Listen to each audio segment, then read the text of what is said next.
મહેસાણા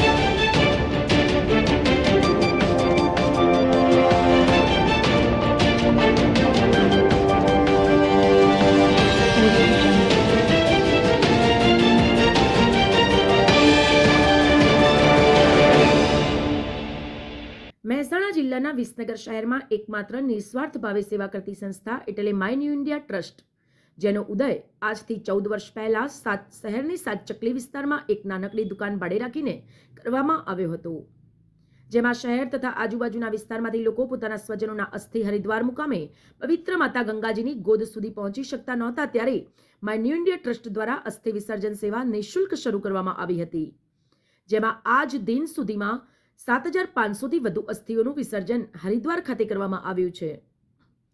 ત્યારે આજે તારીખ 8/12/2025 સોમવારના રોજ આદર્શ વિદ્યાલયના પ્રાર્થના હોલમાં 38મી શ્રદ્ધાંજલિ સહ પુષ્પાંજલિ સભા રાખવામાં આવી હતી, જેમાં આમંત્રિત મહેમાનો તરીકે અમે વિસનગરી ટ્રસ્ટ અમદાવાદના પ્રમુખ શ્રી બળદેવભાઈ યુ પટેલ, મહામંત્રી શ્રી રાજેશભાઈ સી પંડિત, ટ્રસ્ટી શ્રી પ્રવીણભાઈ પટેલ, ઉપપ્રમુખ શ્રી જયેશભાઈ સોની, સહમંત્રી શ્રી કમલેશભાઈ પંડિત, મીડિયા કન્વીનર શ્રી પ્રકાશભાઈ જે સોની, ટ્રસ્ટી શ્રી પ્રદીપભાઈ ત્રિવેદી અને શકુંતલાબેન બળદેવભાઈ પટેલ ઉપસ્થિત રહ્યા હતા।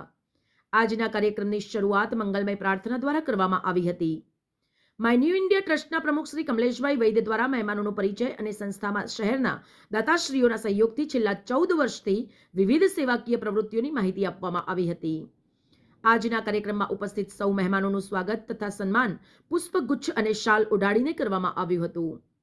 ત્યારબાદ આજના શ્રદ્ધાંજલિ સહ પુષ્પાંજલિ સભાની શરૂઆત પ્રભુ પ્રાર્થના સાથે ઉપસ્થિત સૌ મહેમાનોના હસ્તે દીપ પ્રગટાવીને કરવામાં આવી હતી। આજના આ દિવ્ય અને લાગણીસભર પ્રસંગે અમે વિસનગરી ટ્રસ્ટના પ્રમુખ શ્રી બળદેવભાઈ પટેલે પ્રસંગોચિત ઉદ્બોધન કર્યું હતું, તેમજ આજના અસ્થિ દર્શન કાર્યક્રમથી ગદગદિત અને લાગણીસભર પ્રસંગે અમે વિસનગરી ટ્રસ્ટ દ્વારા ₹31,000 અને પ્રમુખ શ્રી બળદેવભાઈ યુ પટેલ દ્વારા ₹20,000નું દાનના બંને ચેક માય ન્યૂ ઇન્ડિયા ટ્રસ્ટના પ્રમુખ શ્રી કમલેશભાઈ વૈદ્યને આપતા સૌ મહેમાનોની આંખોમાં હર્ષ અને કરુણાના આંસુ જોવા મળી રહ્યા હતા।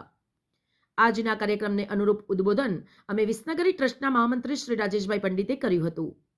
સહમંત્રી શ્રી કમલેશભાઈ પંડિતે પણ કમલેશભાઈ વૈદ્યનો આભાર વ્યક્ત કર્યો હતો, તેમજ ત્યારબાદ ઉપસ્થિત સૌ અમે વિસનગરી ટ્રસ્ટના હોદ્દેદારોએ આજની શ્રદ્ધાંજલિ સહ પુષ્પાંજલિ સભામાં 197 જેટલા દિવંગતના અસ્થિઓને પુષ્પો દ્વારા શ્રદ્ધાંજલિ અર્પણ કરી હતી। આજની આ 38મી શ્રદ્ધાંજલિ સહ પુષ્પાંજલિ સભામાં જે સ્વજનો પોતાના આત્મજનોના અસ્થિના અંતિમ દર્શન કરવા માટે આવ્યા હતા, તેમણે પણ પોતાના સ્વજનોના અસ્થિઓની પૂજા કરી હતી અને ત્યારે તેમની આંખોમાંથી અશ્રુધારા વહી રહી હતી। અમે વિસનગરી ટ્રસ્ટ અમદાવાદના પ્રમુખ સહિત તમામ હોદ્દેદારોએ શ્રી કમલેશભાઈ વૈદ્યની આ સેવાકીય પ્રવૃત્તિઓની સરાહના કરી હતી। સમાચાર અને જાહેરાત માટે સંપર્ક કરો પ્રકાશ સોની 94 294 35 034, અલ્પેશ બારોટ 93 774 26 544। વિસનગર કે ન્યૂઝ।